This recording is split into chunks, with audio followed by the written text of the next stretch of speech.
Yeah, hi. So this session, right, we will talk about application and data security in Oracle Fusion Cloud.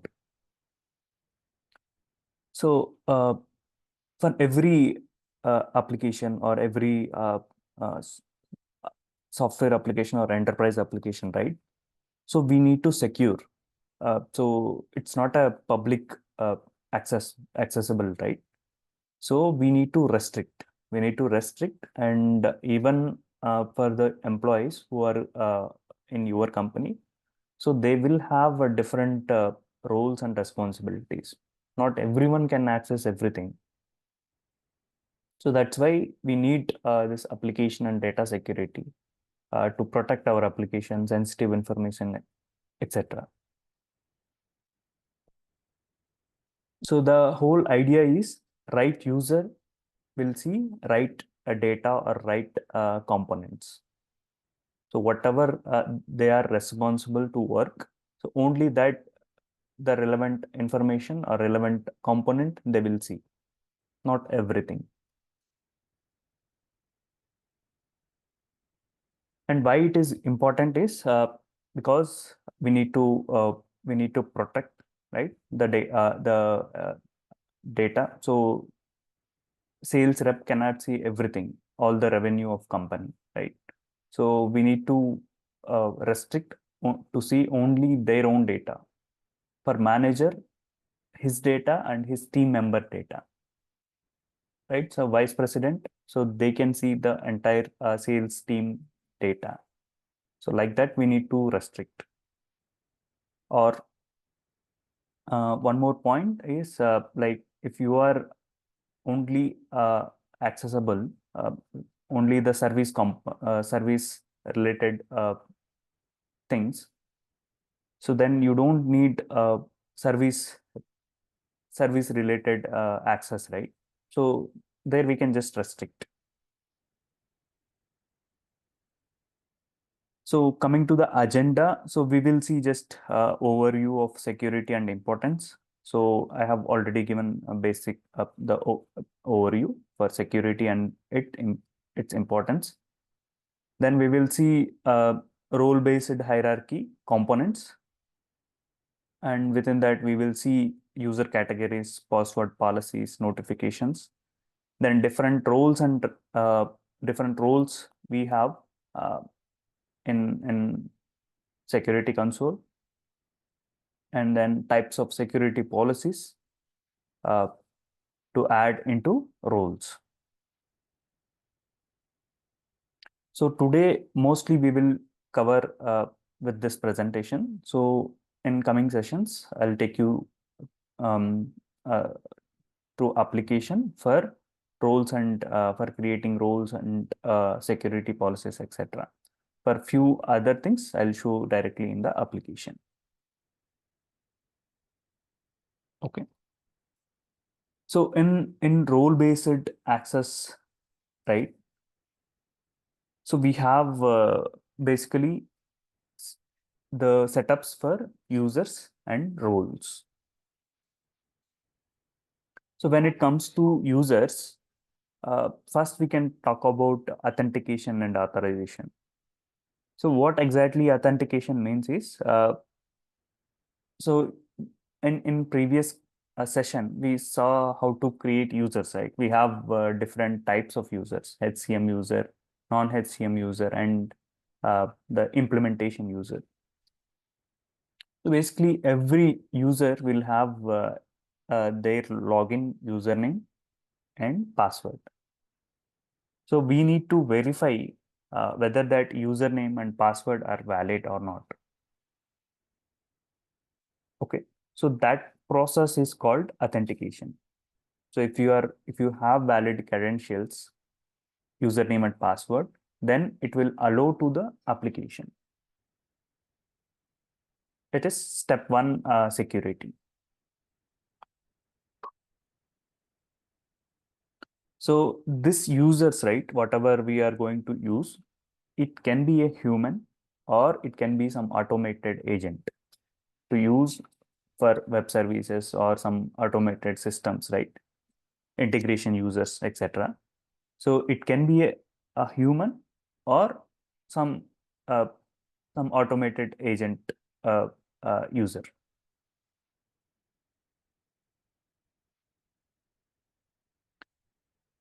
Then authorization. So once authentication is completed, so then you just logged into the system, right? And then you have now you should get what access, right? So that is if you are working only for sales team, so you only need sales sales team related stuff, right? So you don't need service functionalities, service icon, service group, etc. You don't need. So authorization defines that. So based on your roles and responsibilities, it will show the functionalities uh, related to your job role. And this can be achieved using role-based access control.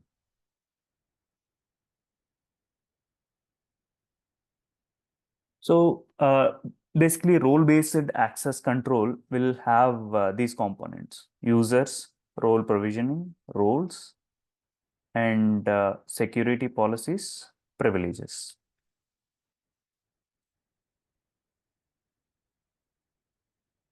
We'll see each component. Users, we have already seen how users will be created and how we can add a role, existing role. And role provisioning, so one user can have multiple roles. So to assign that role, we will go to the security console and we will assign. Then role hierarchy. So one role can be inherited with another role. That means, uh, so if you are a sales manager, so sales representative role can be inherited to your sales manager role. So in that way, uh, you will get sales representative access plus your sales manager access. So this way we can make the hierarchy so that the access will be combined. It will be combined and it will give the final access of both roles. And then security policies and privileges will help to give functional and data security policies. So we'll talk about each one in the next coming slides.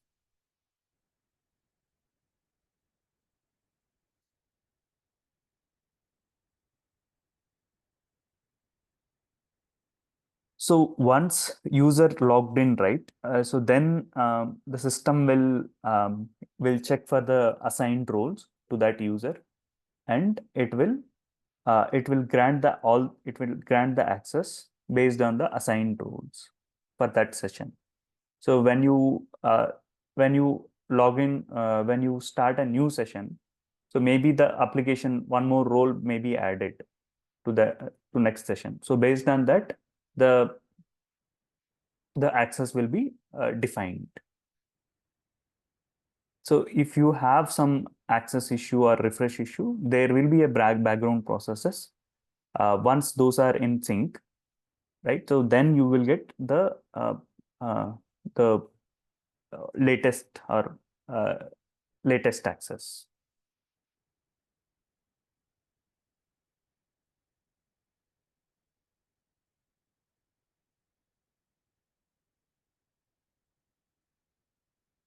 Then role provisioning. So till now we have seen the manual role provisioning. So I'll explain once this roles completed. So I'll explain how we can automate this. But as of now, so you can go with manual. So you will go to the user and you will add the job role or any role to that user.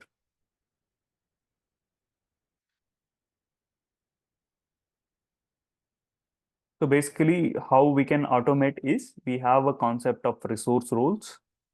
and the roles we defined in the security console. We will just group. So suppose sales manager, right? So we will group all the roles, whatever roles he for that role required. Employee, uh, then resource, then uh, then sales representative, sales manager. So these four roles maybe can be grouped for sales manager resource role.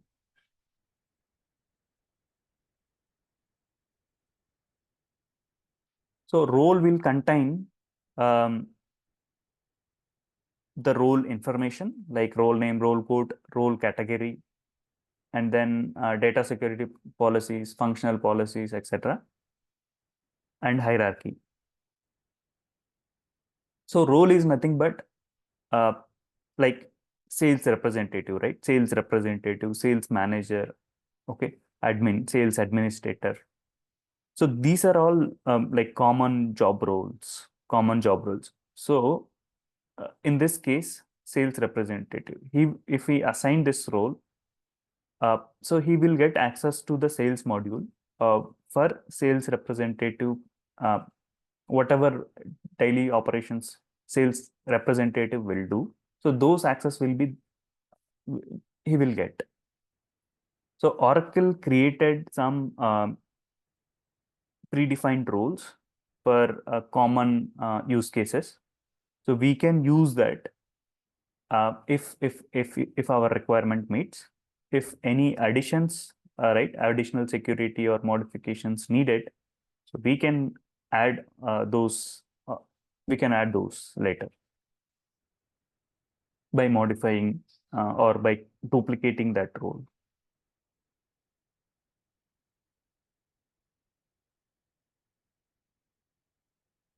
And we have different types of roles: job role, abstract role, duty role. Okay. So job role is example sales representative, sales manager. So it defines a complete set of job functions for that particular role. So whatever required for sales representative, right? So it will group all those privileges, access, etc. And we will just need to assign that. Abstract role is uh, is a common role, can be a common role, like for example, employee resource. So these are independent of the job. That means whether you are a sales representative or sales manager or sales administrator, you need some common duties, right? For employee, you need to have a access to some HCM stuff, right? To see uh, your payroll information, or your if your HCM is implemented, so you need this basic access to submit your expenses, to enter timesheet, right? To take the leaves, etc. So all this thing, there will be some common roles. So you will get from this abstract roles.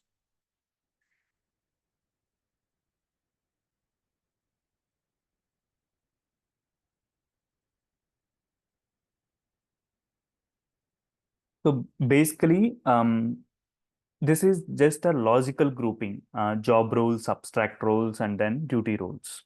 Okay, but technically, all are same. Only the logical grouping of different with different usages. Then coming to duty role, this is a part of job. For example, you need access related to opportunity access, a complete opportunity access, complete opportunity lead, opportunity life cycle, right? So what you can do is you can create a duty role, and you can group all the lead related privileges, lead related access, opportunity related access to this duty role, and then you can assign, you can add this role to a sales representative role or whatever other roles.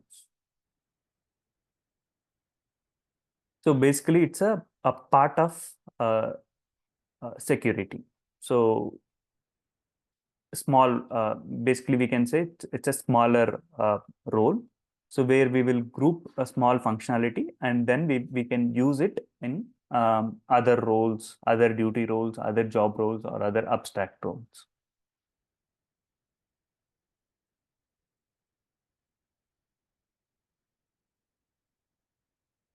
So role hierarchy will do that.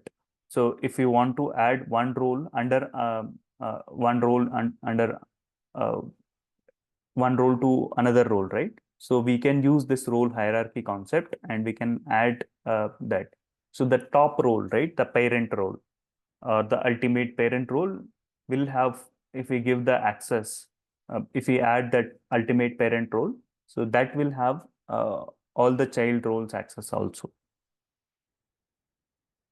One more thing in duty role is the job role and abstract role can be directly assigned to users, but duty role cannot be assigned directly. So you need to add to a job role or abstract role, and then you can only use.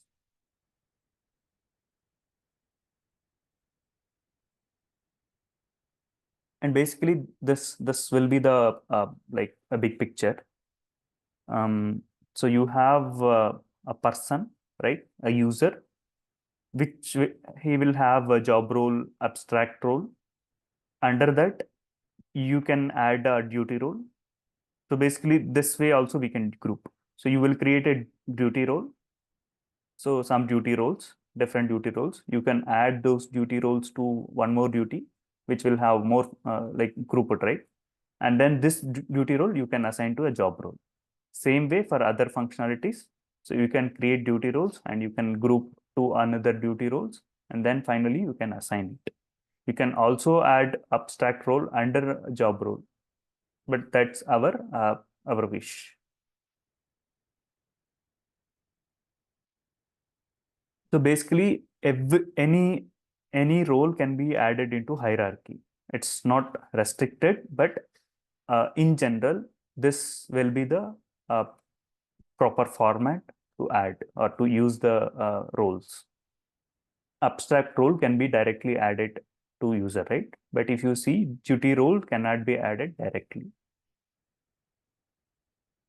And use case, so if suppose this is the user account, so we have sales manager, right? Under sales manager, so sales manager role, job role, and abstract roles, employee and resource, right? So this Tom Green has these three roles. And job in sales manager role, he have a duty roles like territory management, opportunity sales manager, sales party management. So these are duty roles. Within these duty roles, he has sales party review, trading community, import batch management, etc. And within this, if we even expand this, we will have functional security policies, data security policies. What exactly functional security policy is? Uh, you should have to display the component or the visibility, the icons, right? So we need the functional security policy. So if you have a create button, right, then only you can create. Or if you have a save and close button, so then only um, you can view. You can click on the save one button. Or if you have a opportunity icon, so then only you can click on that, right? So the functional security policies will do that. Will give the uh, the access to that component. When it comes to data security policies, so if you have that button access or right, but still you don't find the data. Suppose you have 10 records. you have access to you view that page. But since you don't have data security policies, you don't find those 10 records. So to get those 10 records, we need to provide this data security policies. Data security policies talks about data, giving access to the data, and functional security policies talk about giving a component access or button access or page access, etc.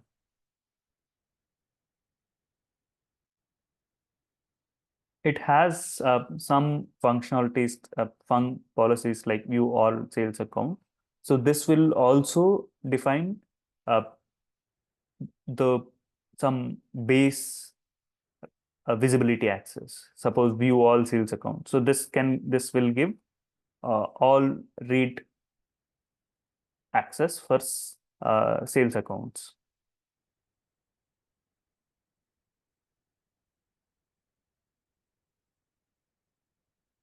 Okay, and then it also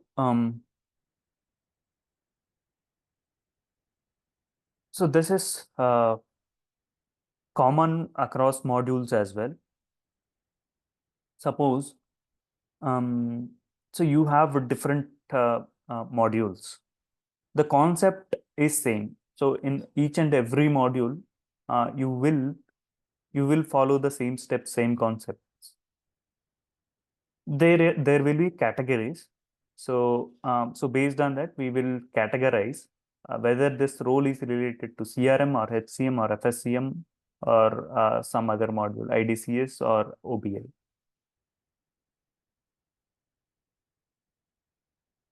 So all these policies will be stored in the backend. So once user logs in, it will get automatically assigned based on the role. So here the privileges I just talked about, right? The functional privileges and data security privileges.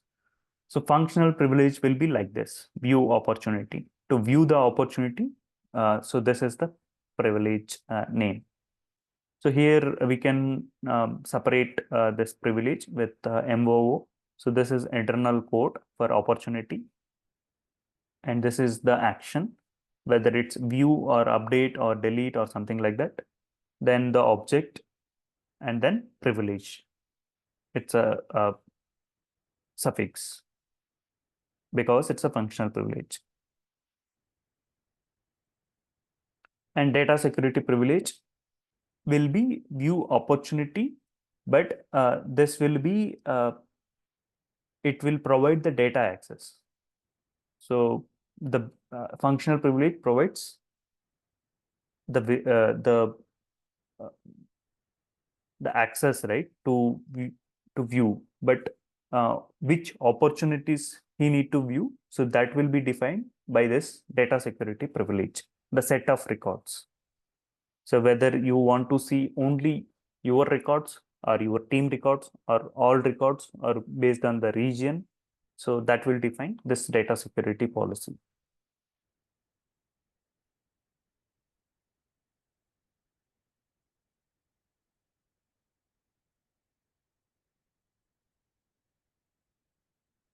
So this one we have already explained. So where the job role will be inherited with duty role, and then uh, duty role can have the privileges, security policies, etc.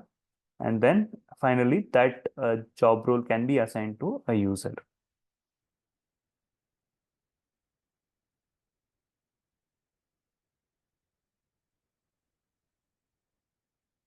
And just giving a final overview, so that is if this is the user, so it will have roles, sales representative uh, as a job role, abstract roles. This is the general way of assigning roles access for a user. Abstract role, then sales representative, this particular job role. Here it can be on above. So we will have also resource role. So we can group all this sales representative, employee role, etc. to that resource role, and we can automate this by selecting a single resource role. So we'll see that in coming sessions. Then we will group the duty roles and functional policies, data security policies to a duty role, or directly also you can add functional policies, data security policies. You can add via duty role or sales representative role directly. So we just need to note this is a logical like way of grouping all the different accesses, because we can't, if we assign directly all the data security policies, functional policies directly to the sales representative user or the user, so it will be difficult when it comes to debug or to modify that access, right? So that's why so first we will group. Suppose if you want to delete only the opportunity related, if you want to remove opportunity related stuff, we will just work on this particular duty role and we will just remove that. If you don't want anything related to opportunity, we can directly remove this duty role from sales representative role. Or within that, if we want to remove only the delete opportunity, so we will go to that duty role and we will just remove that. So that way, access or working with this security will be simpler if we follow this hierarchy. So otherwise, it will be little difficult.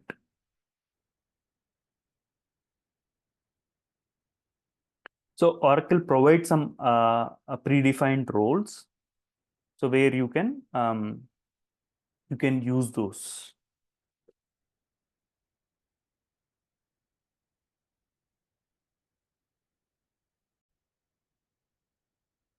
Now coming to this predefined roles, right?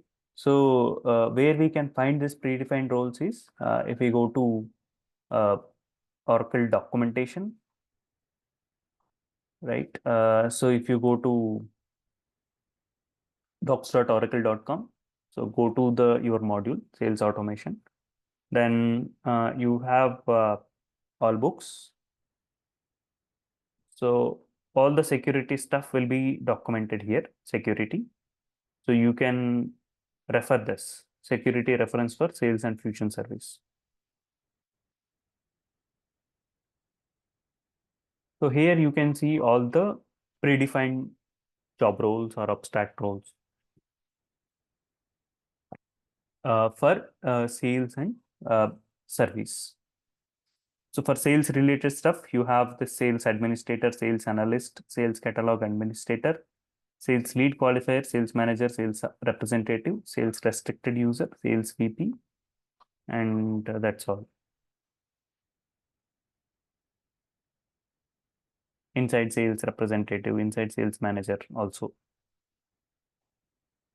So if you want to go with suppose sales representative, so you can click on that. So you will get the detailed functionalities for sales representative job role. What sales representative job role will do. So he can delete documents. He can see some incentive compensation transaction related stuff, lead registration processing, and marketing lead, basically lead processing. He can do opportunity related stuff. He can see, and then forecasting, lead follow up, sales campaigns. He will have access. Then sales party management for accounts and contact access. Suppose like this. Then duty roles. These are the duty roles for this user, for this sales representative job role.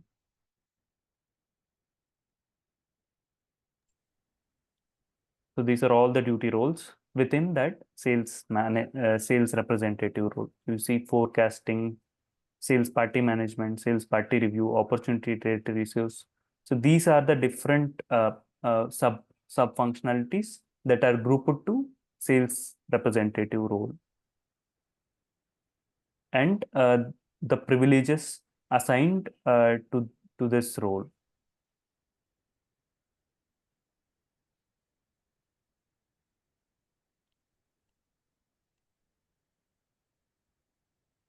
Sunil, Naga here. I have one 1 minute. doubt. Yeah, yeah. So you can review this document, and you can go with your changes. Right. Then now we will see some functionalities within the sales within this security console. To get the sales this security console access, you need a job role called IT security manager. So if you go to roles, so you will have just need to search IT security manager. So this is the standard role that that is given by Oracle to get the access to this security console access. So if you have if your user have this role, so then you will perform you can perform these changes, roles, users, analytics, etc. So we will see the complete demo details tomorrow on roles. Users we have already seen how to assign a role, how to create a user account here. Then coming to analytics. So basically, the role categories, right, will just define whether like something, is it related to common role, or is it specific to CRM, or is it specific to financials or HCM or some other module, or incentive compensation, etc., procurement, project, SCM, etc., right, or setup. So with this analytics, we can just find what are the different statistics, right? For how many roles we have. So those things we can just get to know from here. Then certificates, if you want to use the security certificates, or if you want to install that certificates, uh, uh, right, to access different systems. So we might use this import and export.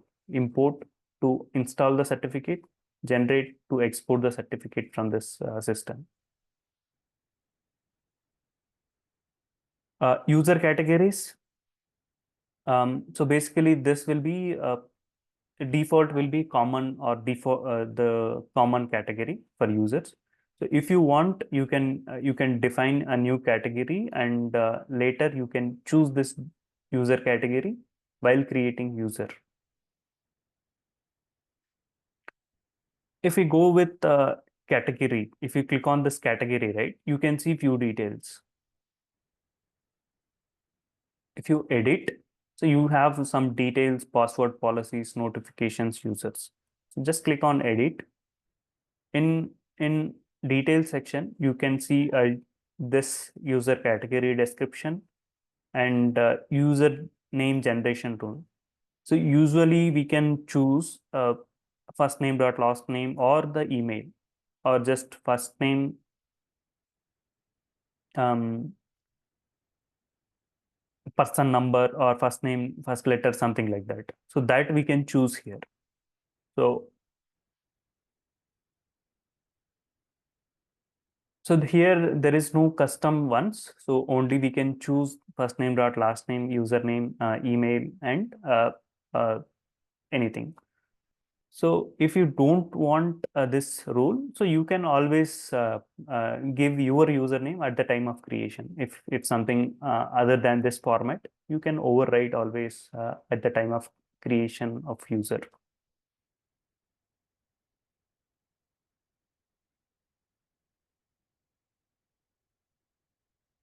So this is just checkbox where if system fails, when generation rule fails, so it just gives some system username. Then password policy. So because we are handling with user accounts, right? So we need this password policy setup.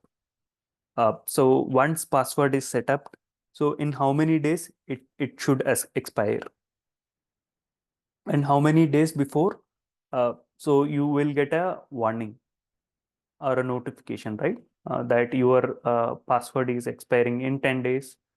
Um, you just need to inform your administrator, or you can use the forgot password link to reset your password. So if you generate any token, so how many hours it will be it will be there, so that you will define here. And password complexity, you can define whether it's a simple, complex, or very complex, or custom. Simple one will have 8 characters and 1 digit. Complex will have uppercase 8 characters and one digit minimum. Very complex will have one more special character. And custom one, you can choose this minimum characters, etc. All this one, you can choose this. If you want to, if you don't want to allow last time used password, so you can check this. If for this group of categories, administrator can manually reset password. If you choose this, so then admins can reset your password. The other user account password, admin can choose this. So these settings you can do. And in notification section, you will have different templates. So basically, new account creation or new user creation, right? When new user is created,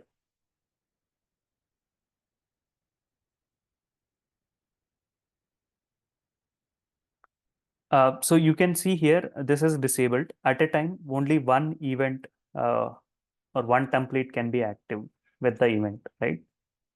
So there can't be multiple events. So that's why, so if you modify something at a time, the latest one will be active. If you want to send a notification on user creation, so if you just click on this template, you can enable this, and you can select the language and the subject. Since this is a out of the box standard template, so you will not have access to modify. So in that case, how you can do is, you can add a new template.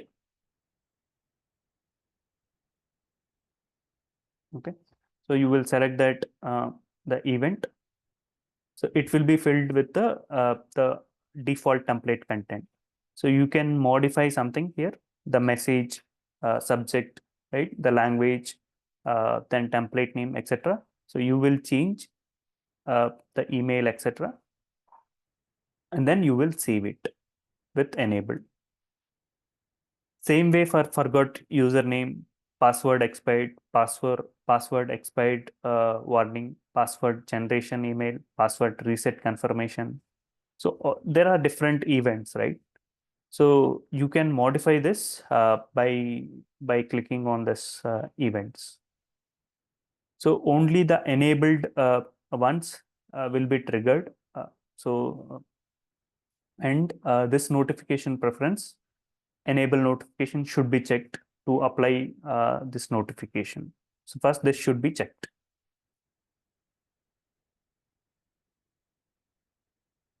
And users tab will just show what are the users assigned to this default user category.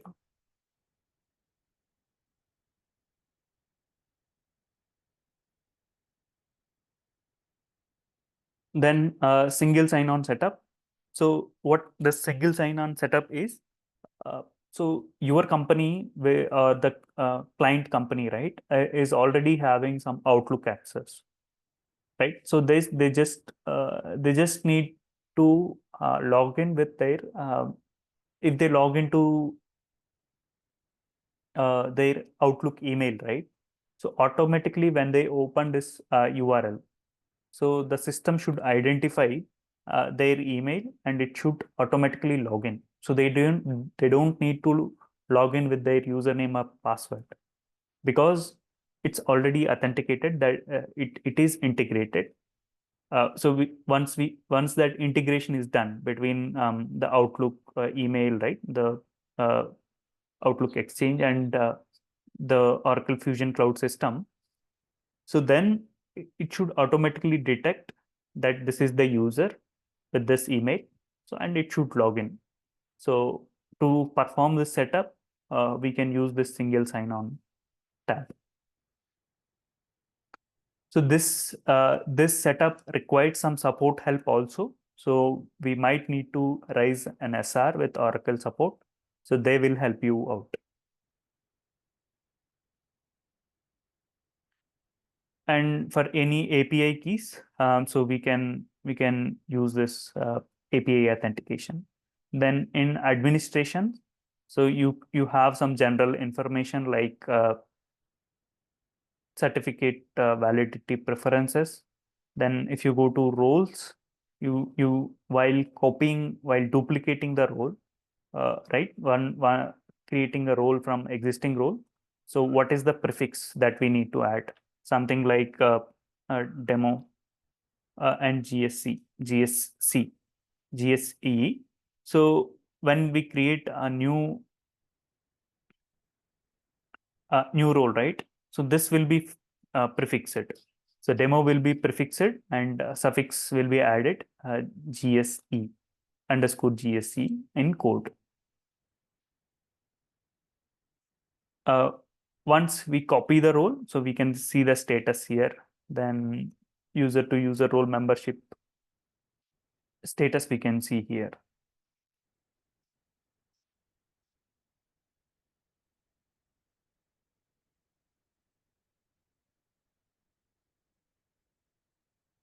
So we will see what is manage database resources while explaining the roles concept.